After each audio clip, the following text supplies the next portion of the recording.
On the day of my wife's and daughter's funeral, I kept scanning the funeral home, hoping at any moment my parents would walk through the doors. But the seats reserved for them stayed empty.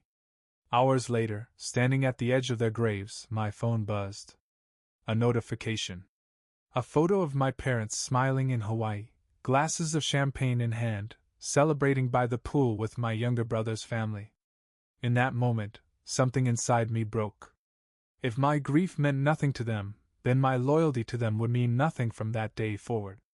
My name is Herman Collins, 34 years old, a long-haul trucker living in Tulsa, Oklahoma.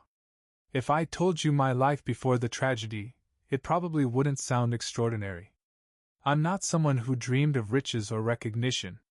All I ever wanted was a home, a place to come back to after weeks on the road, where Kayla, my wife, would be waiting with her warm smile, and where I could hear the laughter of our daughter, Lori. For me, that was everything. Kayla, 33, was the strongest woman I've ever known. She was smart, resourceful, and had the rare gift of making me laugh even when I was bone-tired from the road. She ran a little online business, selling handmade crafts, bracelets, paintings, things she poured her heart into. Kayla wasn't just my wife, she was my world. She was the one who made me believe I could be better, even on the days when I didn't feel like I deserved her. And Lori, our little sunshine. Just 7 years old, in second grade, yet already kind, polite, and so full of life. Her bright eyes mirrored Kayla's. Whenever I came home from a trip, Lori would sprint toward me, wrap her arms around my neck, and chatter endlessly about her drawings or the tests she'd aced at school. Those moments were the happiest I've ever known. We didn't live in a mansion. Just a modest, cozy house. Kayla had planted daisies in the front yard, and in the living room, there was an old armchair where I loved to sit every evening, listening to Lori's stories from school. Our life was simple, but it was filled with joy. It hadn't been easy for me to get there. I grew up in Broken Arrow, not far from Tulsa. My parents weren't poor, but they weren't wealthy either. My father, Norman, worked as a mechanic, and my mother, Ashley, had a job at the bank. They provided for me and my younger brother, Sean. Sean, 4 years younger, was the golden child. From the start, he got all the attention. He was clever, witty, charming, the kind of person everyone noticed. And me? I was just Herman, the quiet older brother who never stood out. I didn't resent him. He was my brother, and I loved him. But I grew used to being overlooked, compared, dismissed. I told myself I wasn't good enough. Still, I kept hoping, deep down, that one day my parents might look at me with the same pride they had for Sean. I'm not the type to complain. I learned to stay quiet, work hard, and take care of myself. At 18, I left home and became a truck driver. The work was rough, the hours long, the pay modest, but it was steady. I met Kayla at a roadside diner where she worked part-time while putting herself through college. She smiled at me, a smile that felt genuine. For the first time, I felt seen, not overshadowed. We fell in love, married, and built a family. I thought I'd finally stepped out of the shadows of my childhood. I thought I'd found where I belong. But I was wrong. That day began like so many others. I was driving through Kansas, mile after mile of empty highway, golden cornfields stretching beneath the sun, the radio humming old country songs. It was the rhythm of my life. Every trip meant long days alone on the road, but always with the thought of coming home to Kayla and Lori. That morning, Kayla had called, her voice light and cheerful. "Honey, Lori and I are going on the school picnic today. She's so excited, she insisted on bringing the doll you got her." I smiled as I pictured them. Lori running near the lake, her ponytail bouncing, and Kayla close behind, reminding her not to wander too far. I said, "I love you both. Have fun."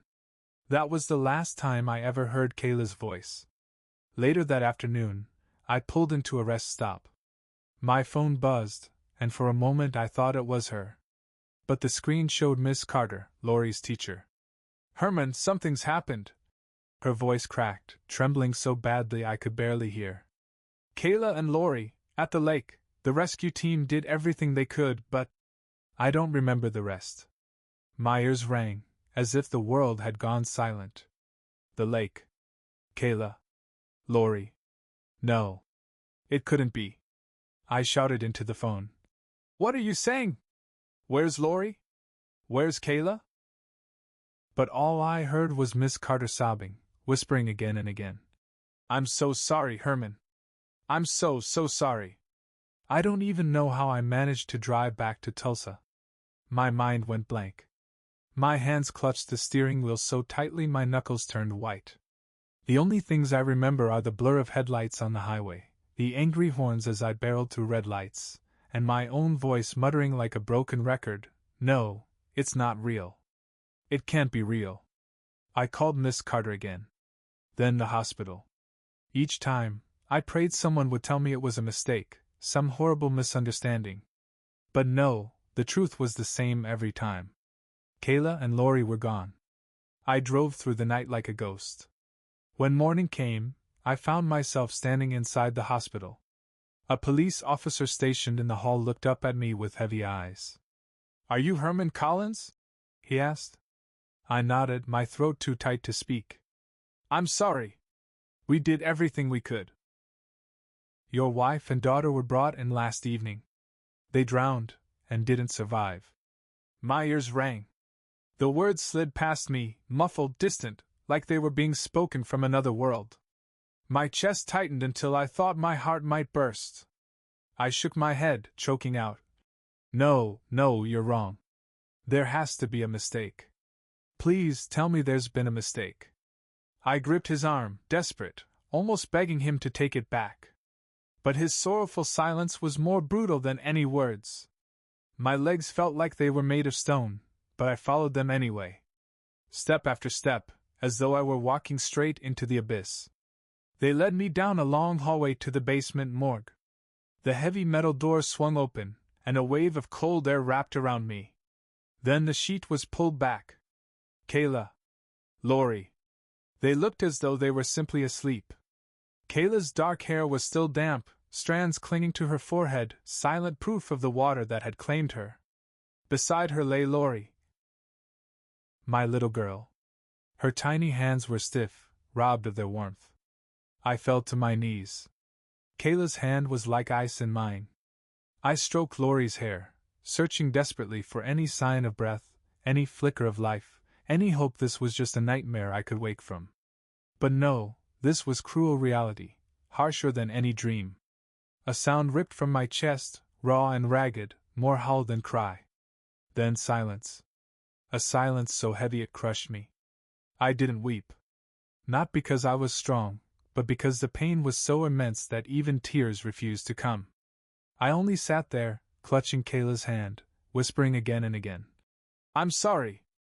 I'm sorry I wasn't there. In my mind I saw them, Kayla calling out to me, Lori screaming for her daddy, as the water swallowed them. And I hadn't been there to save them. I had failed, as a husband, as a father. But even in that crushing grief, I knew I couldn't stay on the floor forever. I had to give them the farewell they deserved. I made the calls. Friends. Colleagues. Family. Kayla's parents, Ralph and Lillian, came right away. They clung to me, their faces etched with devastation. Herman, we're here, Lillian whispered through sobs. I nodded, trying to stay upright for their sake, though inside all I wanted was for my own parents to come. To hold me. To tell me they shared my pain. To remind me I wasn't completely alone. I gathered the strength to call my mother. Mom! I managed, my voice breaking. Kayla and Lori, they're gone. The funeral's on Saturday. Please! I need you and Dad to come. There was a pause, then her flat reply. I hear you, Herman. We'll try to make it. In the background I heard laughter, the clink of glasses, as if she were someplace festive. My father added briefly. Stay strong, son. I stared at the phone in disbelief. Try to make it. That was all they had to say. I told myself they'd come. They had to. But dread gnawed at me, a shadow that wouldn't leave. The days blurred together. I wandered through them in a haze, arranging caskets, ordering flowers, writing eulogies, every word I wrote a blade slicing through my chest. Friends and colleagues tried to comfort me. Ralph and Lillian rarely left my side, though their grief only deepened my loneliness. Still, I kept watching the door. Waiting for my parents, Norman and Ashley Collins. Waiting for Sean. Waiting for anyone from my family to show up and share even an ounce of my burden. But no calls came. No messages. Just silence. Then the day of the funeral arrived. The air inside the funeral home was heavy, pressing against my chest. The scent of chrysanthemums mixed with the soft notes of a piano, but nothing could quiet the storm raging inside me. I stood by the entrance in the black suit Kayla had chosen for me years ago, trying to hold myself together. One by one, neighbors, coworkers, and friends came forward. They shook my hand, whispered condolences, hugged me with tear-streaked faces. I thanked them, but my eyes kept drifting to the doorway, desperate for my parents to appear, even if only to offer a single word. Kayla's family arrived early. Ralph, his weathered face lined with grief, squeezed my hand as though trying to give me some strength.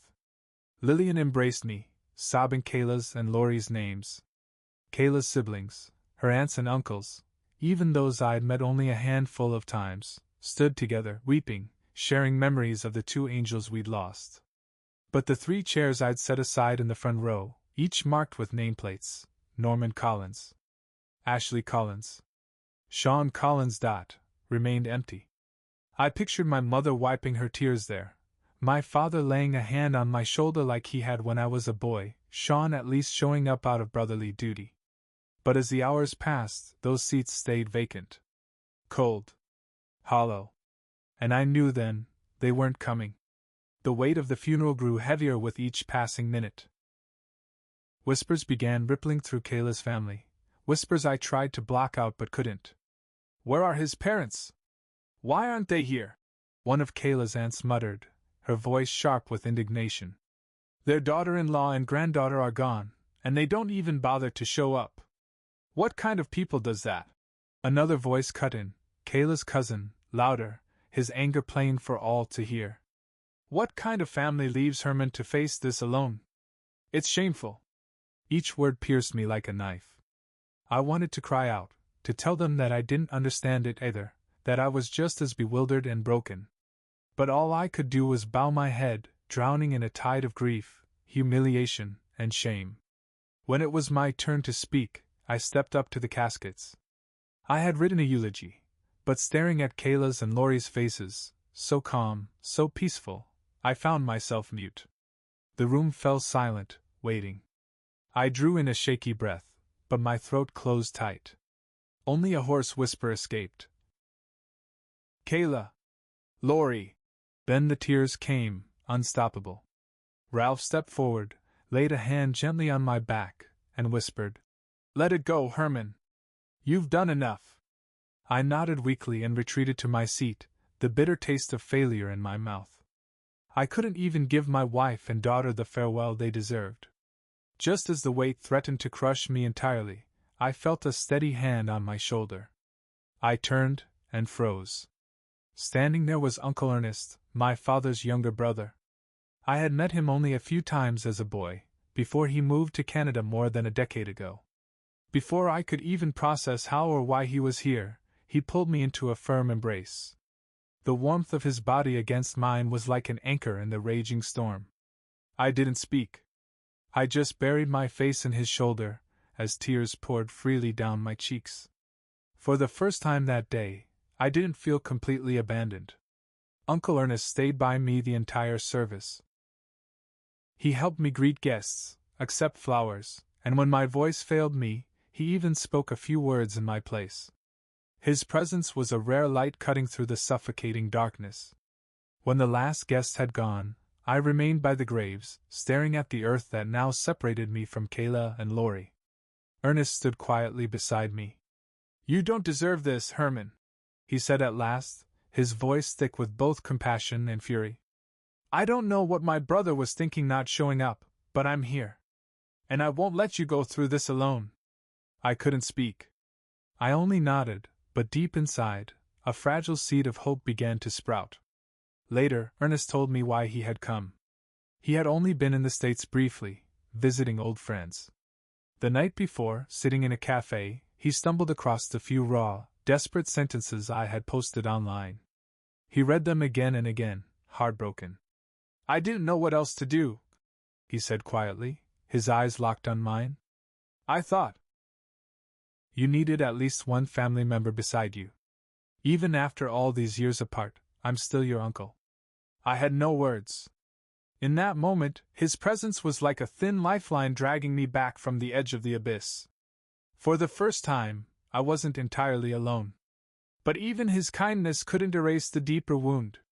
When I stood alone by the graves, staring at the flowers already beginning to wilt, the truth sank in. My parents hadn't just missed the funeral. They had chosen not to come. Chosen to abandon me on the day I needed them most. It wasn't absence, it was rejection. Their silence spoke louder than words. I didn't matter to them. I went home to an empty house that once echoed with Kayla's laughter and Laurie's chatter. Now silence pressed in on every wall, as if the house itself was mourning. I sank into the old armchair where I used to listen to Laurie recount her school days. Now it only deepened the void. Scrolling through my phone, I saw dozens of condolence messages from friends, coworkers, Ralph, and Lillian. Then a notification appeared. It was a photo. My parents. My younger brother Sean. Standing poolside under the bright sun, champagne glasses in hand. My mother leaned her head against Sean's shoulder, while he flashed a triumphant peace sign. My father raised his glass high, smiling. The turquoise water glittered behind them. The caption, written by my mother, read, "A wonderful moment with our real family." Real family? I stared at those two words until they blurred. Real family? Then what was I? What were Kayla and Laurie, now lying in the cold earth, to them?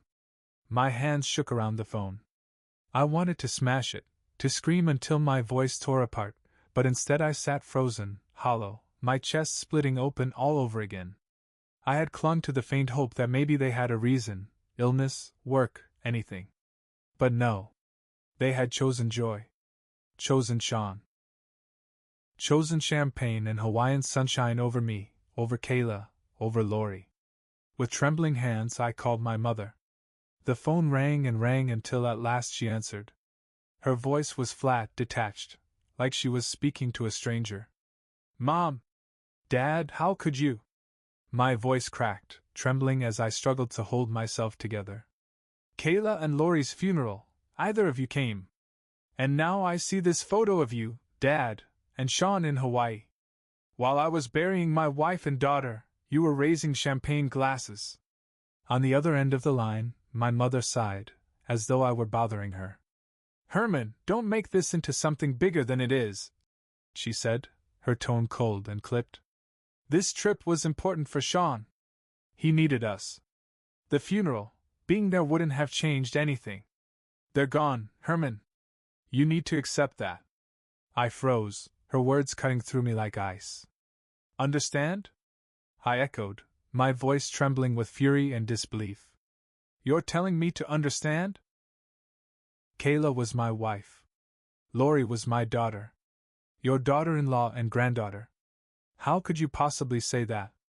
My father's gruff voice cut in, sharp and dismissive. "Don't you dare raise your voice at your mother. This trip was planned months ago. It couldn't just be cancelled. Sean needed a chance to relax, to grow. Don't you see? Your brother is more important right now." From the background, I heard Sean's laughter, carefree, mocking, like they were celebrating while my world lay in ruins. "More important?" I whispered, my chest tightening. "And me? Am I not your son?" My mother's reply came without hesitation, flat and emotionless. "Herman, you've always been strong enough to manage on your own. You don't need us the way Sean does. Don't be selfish." I couldn't take another word. I ended the call, my hand trembling as I set the phone down. Their voices replayed in my head like hammers, smashing the last fragile hope I had clung to. They hadn't just abandoned me. They had declared, in no uncertain terms, that Kayla, Lori, and I were unworthy of their care. Memories surged back in a flood, dragging me deep into my childhood in Broken Arrow. I saw myself at the dinner table, my mother beaming as she praised Sean's perfect grades, while the A+ paper I proudly handed her was brushed aside without a glance. I remembered basketball games, the crowd cheering when I scored, only for my father to pat Sean's shoulder and say, "That's my boy," as if I hadn't even been there. I recalled saving every dollar from my part-time job to buy Mom a necklace for her birthday, only to hear her mumble a distracted, "Thank you," before gushing over the expensive watch Sean gave her, purchased with their money, not his. Every achievement of mine was minimized. Every effort overlooked. I learned to stay silent, to swallow the hurt, to tell myself that if I worked harder, if I became better, maybe one day they'd see me as they saw Sean. But the memories kept coming. Sharper, crueler. The time I was 15, burning with fever, too weak to stand. They still drove Sean to a basketball tournament in another state, leaving me home alone with nothing but, "Take some medicine, you'll be fine." I lay there delirious, wondering if I'd survive without anyone even noticing. I remembered Christmas mornings, Sean unwrapping a brand new bike while I was handed a shirt, hastily pulled from a bag, unwrapped, forgotten. I remembered my high school graduation. Everyone else surrounded by proud parents snapping photos, while I stood alone in the crowd. My parents were hours away, cheering at Sean's talent competition instead. Those memories I thought had dulled with time now came roaring back, sharper than ever, each one confirming the truth I had always tried to bury. In my parents' eyes, I wasn't really their son.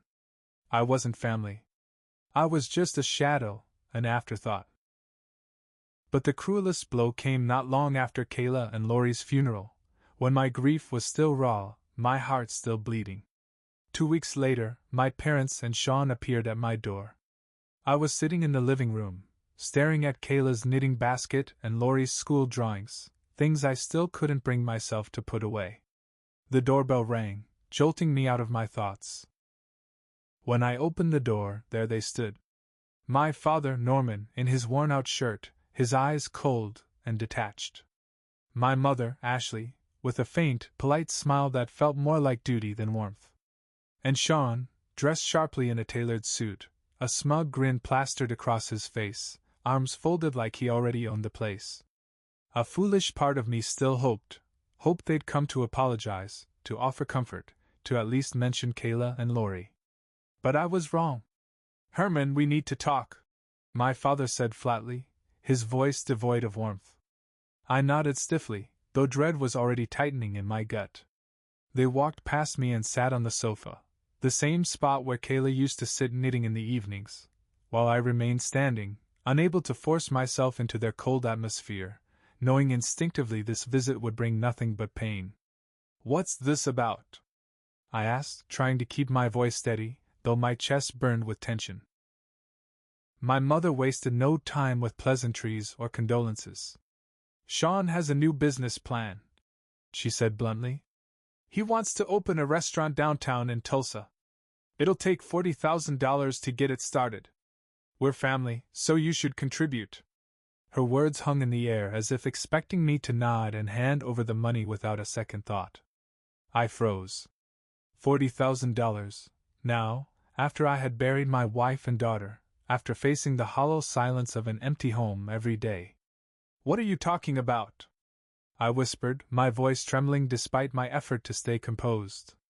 "I just lost Kayla and Lori. I don't have the headspace for this. I'm not responsible for Sean's plans." I looked into my mother's eyes, hoping she'd see me unraveling, but instead, she frowned, as if I'd spoken nonsense.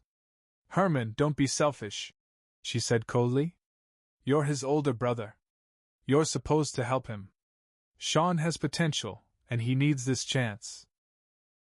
You've been managing on your own for years, haven't you? Now that you no longer have a wife and child, you should focus on your real family. If you don't help, don't blame us for treating you like a stranger." Her words cut me like steel. My grief, my pain, my loss, it was treated as though I had been freed, as if Kayla and Lori were burdens I'd finally shed. My father's voice joined hers, low and heavy, pressing down on me. And who do you think you are to say no? Sean is the future of this family. You're just a truck driver, Herman. Don't act high and mighty. Before I could reply, Sean spoke, his tone dripping with arrogance, as though doing me a favor by asking, Brother, helping me is a blessing for you. You've wasted your life slaving away, getting nowhere. I'm different. I have vision. You should feel lucky to be part of my plan. I was stunned. The combined weight of their words, Sean's and my parents', hit me like repeated blows to the chest. They didn't just belittle me. They ignored my grief, reduced me to nothing more than a tool to fund Sean's ambitions. The sane Sean who had never checked in on me, never visited Lori, never even remembered Kayla's birthday, now demanded I serve his dreams. Rage surged inside me, but I forced myself to speak slowly, each word deliberate, each one striking like a blade. I've taken care of myself my entire life. I built a family. I raised Lori. I loved Kayla, without help from any of you. And now I've lost everything, and you come here not to comfort me, but to demand money. I am not responsible for Sean's life. I don't owe anyone anything. My voice shook, not with fear, but with the fire of my anger. My father stood abruptly, pointing at me. How dare you speak to your parents like that? Ungrateful, Herman. If you don't help Sean, you're no son of mine. My mother's cold nod followed. Exactly. You want to be an outsider? Fine. But don't come crying when you regret it. Sean smirked. Brother, you think you're so strong. Without family, you're nothing. Get out of my house, I said, calm but razor sharp. I don't want to see any of you again. Leave me alone. My father glared. My mother sighed as though I were some kind of disappointment. Sean shrugged and added, Suit yourself? You'll regret it. They left. Silence fell over the house, not heavy, this time, but awakening. For the first time, I realized the truth. They didn't just disrespect me. They were willing to exploit my grief to serve Sean's ambitions. In their eyes, I was never a son. I was a tool, disposable, only valuable if I paid for my brother's future. I sank into the old armchair, staring at a photo of Kayla and Lori on the table. I'm sorry, I whispered, as if they could hear me. I had let them humiliate me, but no longer. Deep down, I knew one thing. I wouldn't let them trample me again. Anger and pain still burned, but I didn't know where to start. Then, a thought struck me. I dug into my jacket pocket and pulled out a small piece of paper Uncle Ernest had given me at the funeral. His phone number, along with a short note, call me whenever you need. I gripped the paper, fingers trembling. Uncle Ernest was the only family member who had shown up when I needed support the most. I didn't know what he could do, but I needed someone to listen, someone who saw me as a person, not a source of money or disappointment. I took a deep breath and dialed. The phone rang a few times before his warm, steady voice came through. Herman, you okay? It was a simple question, but it made my throat tighten. No one since the day Kayla and Lori died had asked me that, with such honesty, such care. I poured my heart out to Uncle Ernest, from start to finish, every detail of the funeral humiliation, the poolside photo, the confrontation with my parents and Sean. I told him how they demanded $40,000, how cruelly they treated me like nothing more than a tool. My voice broke, a mixture of anger and grief. Uncle, I don't understand, I said, tears streaming down my face. Why do they treat me like this? What did I do wrong to be treated like a stranger? For a moment, he was silent, but I could hear the weight of his breath over the line. When he finally spoke, his voice trembled with anger. Herman, listen carefully. You did nothing wrong. Your brother, your father, and his wife are wrong. Shameless, selfish. They don't deserve a son like you. And you don't deserve to be treated this way. Never. His words felt like a cool breeze on a parched soul. For the first time, someone in my family validated me, told me I wasn't wrong, that I deserved love, respect, and dignity. I'll help you, he continued, firm now. Not for revenge, but so you can reclaim justice for yourself. You're a good man, Herman. I see that. I won't let you face this alone. Tears fell. Not from grief, but from a strange, unfamiliar feeling, as if for the first time, someone truly saw me as a person, not just a shadow.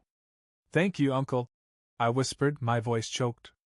I don't know what to do next, but I can't live like this anymore. You don't have to have all the answers now, Uncle Ernest said, gentle yet resolute. I'll be with you step by step. You just need to believe in yourself. From that moment on, Uncle Ernest became my anchor, even from faraway Canada. He called every week, not just to check in, but to offer guidance. With years of experience in logistics and real estate, he began showing me possibilities I'd never considered. Herman, he said one evening, you've been a truck driver for years. You know this industry better than anyone.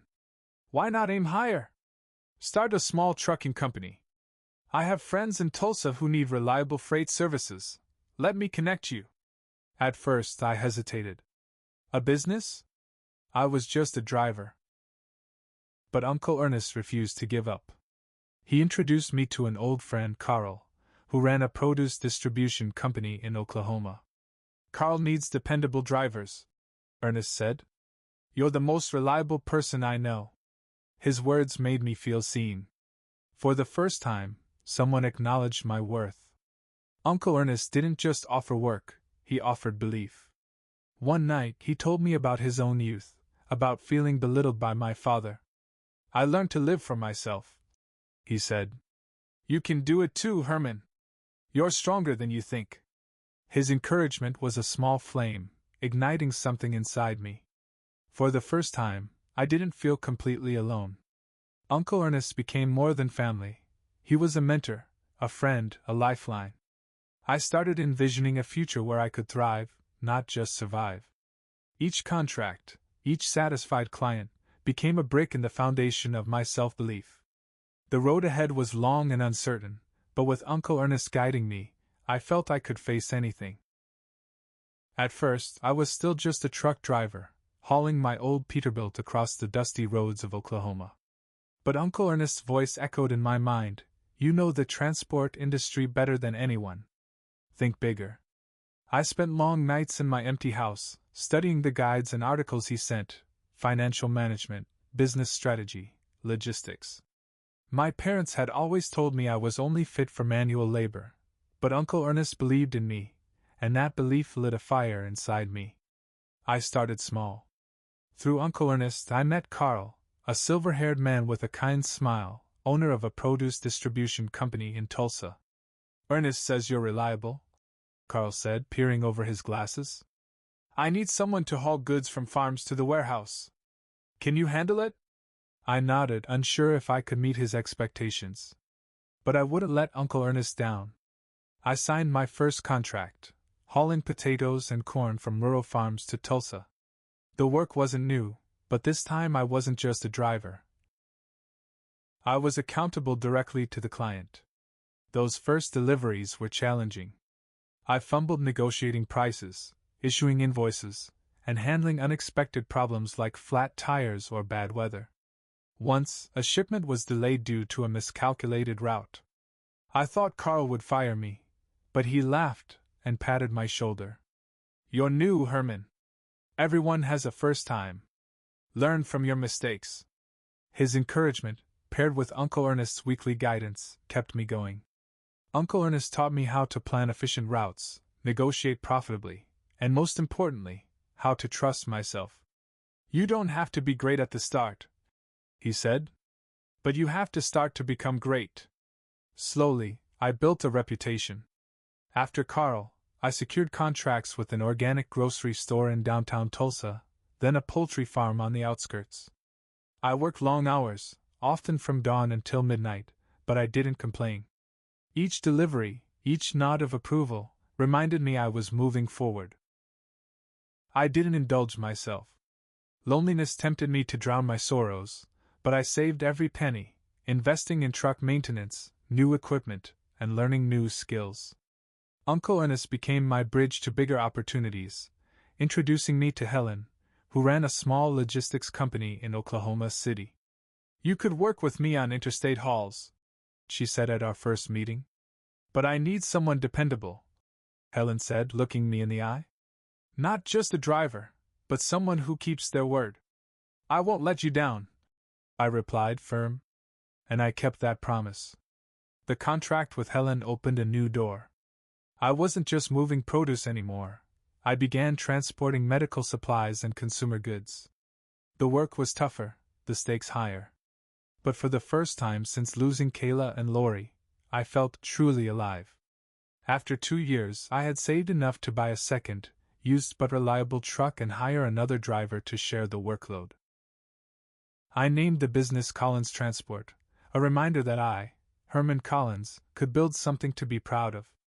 I rented a modest office on the outskirts of Tulsa, just big enough for a desk and an old laptop. Every time I signed a new contract, I texted Uncle Ernest, and he would reply with a short, powerful message: "You're doing great, Herman. Keep going." By the 3rd year, Collins Transport had 3 trucks and a small team of 5, including me. We weren't large, but we were steady. Farms, stores, and companies across Tulsa began to recognize my name. They called me Reliable Herman. Each time I heard it, pride swelled inside me, a pride my parents had never given. I was no longer the quiet older brother they dismissed, no longer just a truck driver. I was Herman Collins, a man who rose from the ashes, who turned grief into strength. Most importantly, I had regained my confidence and self-respect. Each morning, when I looked in the mirror, I no longer saw a shadow of Sean or a failure. I saw a man who deserved respect, not because my parents approved, but because I had earned it. Uncle Ernest still called every week, not just to talk business, but to remind me I wasn't alone. "You're my pride," he said during one call, and I had to look away to hide my tears. For the first time in my life, someone in my family told me I was worthy of admiration. I continued visiting Kayla and Lori's graves every week, bringing white daisies, Kayla's favorite. "I'm making it, sweetheart," I whispered as I laid the flowers. "I'm living for you and Lori." The house was still quiet. The ache remained, but I no longer let it drown me. I had learned to stand tall, to hold my head high, to believe I deserved a better life. With Uncle Ernest guiding me in the foundation I was building with my own hands, I knew I was on the right path, a path only I could define. Meanwhile, my immediate family, my parents and Sean, were spiraling into the chaos they had created. Through the grapevine in Broken Arrow, I learned that Sean's restaurant venture, the one they had pressured me to fund, had spectacularly failed. His vision was nothing more than lavish parties, impulsive trips, and reckless spending. The restaurant didn't survive a year, leaving a mountain of unpaid bills and mounting debt. Sean, once the golden child, became a bankrupt embarrassment. My parents fared no better. In Broken Arrow, their absence at the funeral hadn't gone unnoticed. Whispers began quietly, but soon everyone was talking. Neighbors avoided their eyes. Old friends kept their distance. Those who had once dined with them at fancy clubs now nodded curtly before moving on. "How could they abandon their own son?" one neighbor asked coldly. "Their daughter-in-law and granddaughter die, and their son bathing in Hawaii? Heartless." Those words, like invisible knives, pierced the facade of pride my parents had worn for so long. The glow of boasting about Sean no longer hid the truth. From being the center of attention, they became forgotten outcasts, shunned by the community. Debt and isolation consumed them.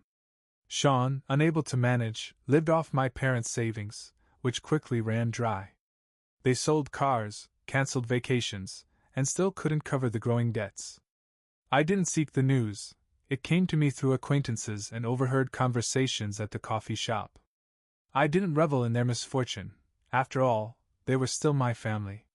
But I no longer felt responsible for rescuing them. I had given them too many chances, and they had chosen to cast me aside. Then, more than 3 years after Kayla and Lori's funeral, They came to me.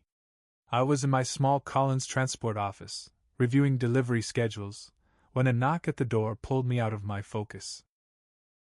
I opened it to find my father, mother, and Sean standing there. My father looked older now, streaks of gray in his hair, his eyes weary rather than cold. My mother, once immaculate, wore an old sweater, her gaze lifeless.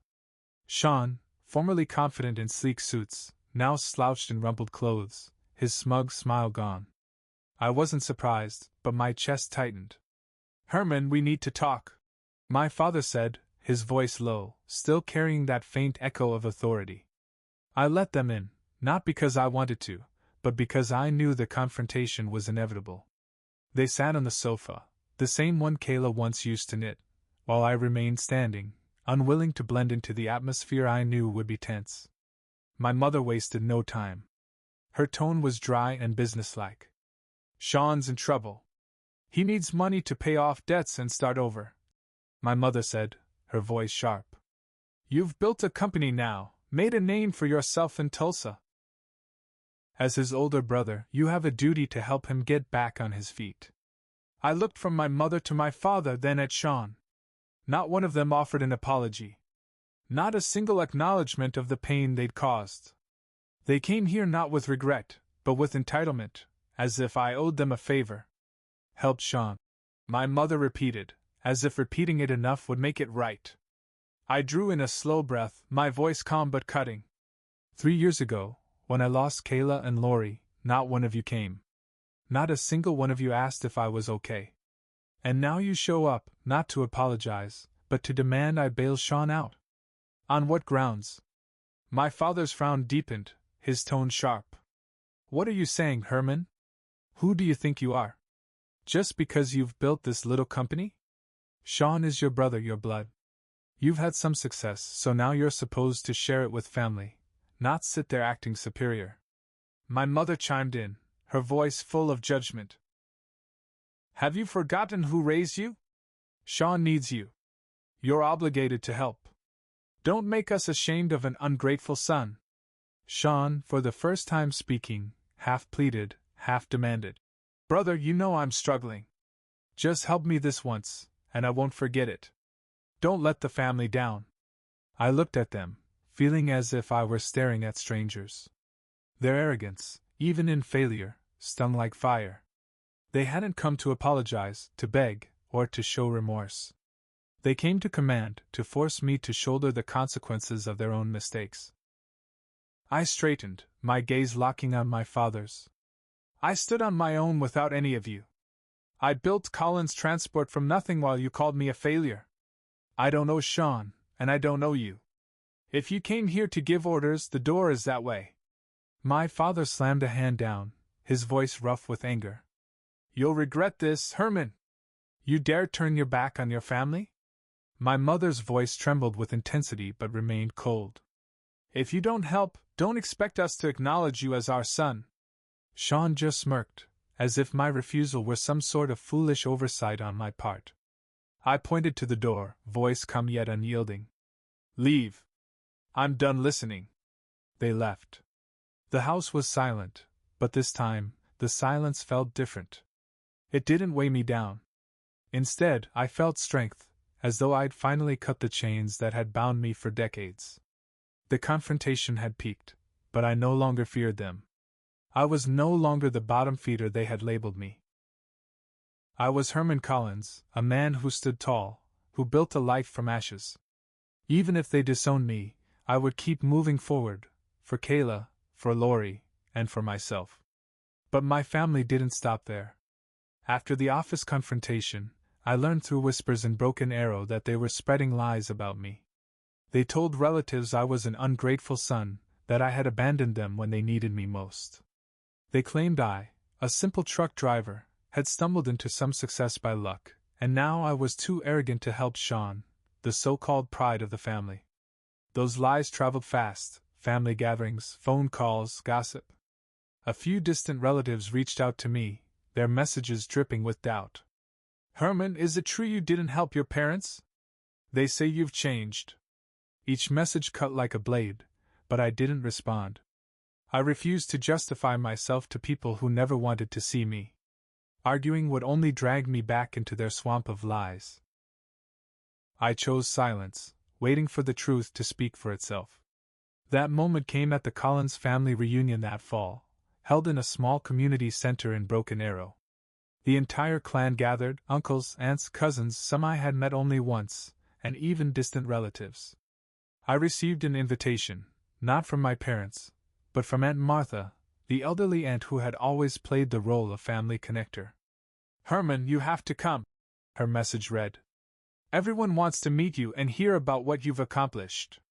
I hesitated, knowing my parents and Sean would be there, but I agreed. Not to boast, but because I wanted to face them in a setting where the truth couldn't be twisted.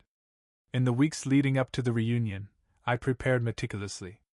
I collected every piece of evidence: contracts from my first deal with Carl, invoices, receipts, and thank you letters from Collins Transport clients. I also kept proof of Sean's failures: a local newspaper article on his restaurant's bankruptcy, messages from acquaintances detailing his debts, and rumors of reckless spending. Most importantly, I held on to the photo my mother had posted on Facebook the day of Kayla and Lori's funeral, them smiling by a pool in Hawaii, captioned coldly, "Wonderful moment with the Rio family." I printed it out and carefully tucked it into a folder like a final, undeniable proof. The day of the reunion arrived. The hall was alive with laughter and warm greetings. I walked in wearing a simple, neat dress shirt, not the timid Herman of years past. A few relatives greeted me with curiosity. "Heard you've got a trucking company, Herman," Uncle Paul said. I smiled and nodded. "I'm trying, Uncle." But I felt other eyes on me, skeptical, those who'd heard the stories my parents had spread. And there they were, my parents and Sean, clustered in a corner, chatting confidently, still carrying their air of superiority, still positioning themselves as the center of the family. I chose a quiet spot, waiting for my moment. The reunion began with speeches about family and tradition. Aunt Martha invited everyone to share updates on their lives. When my turn came, I stood holding my folder, heart pounding but voice steady. "I'm not good with speeches," I began, scanning the room. "But today, I want to share my story, not to boast, but to set things straight."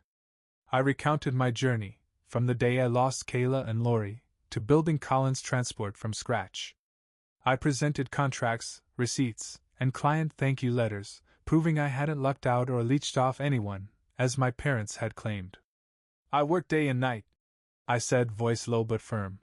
"Not to prove anything to anyone, but to keep living for my wife and daughter."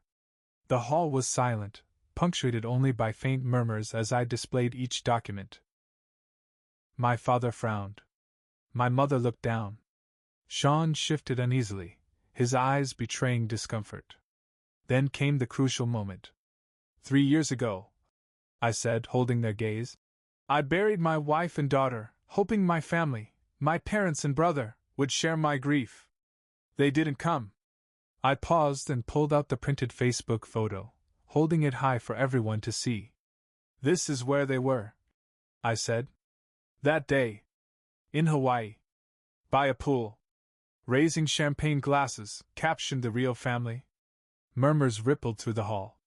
Shocked, angry faces turned toward my parents and Sean. Some shook their heads. Others whispered, "How could they do that?" My father stood, face flushed, hands trembling.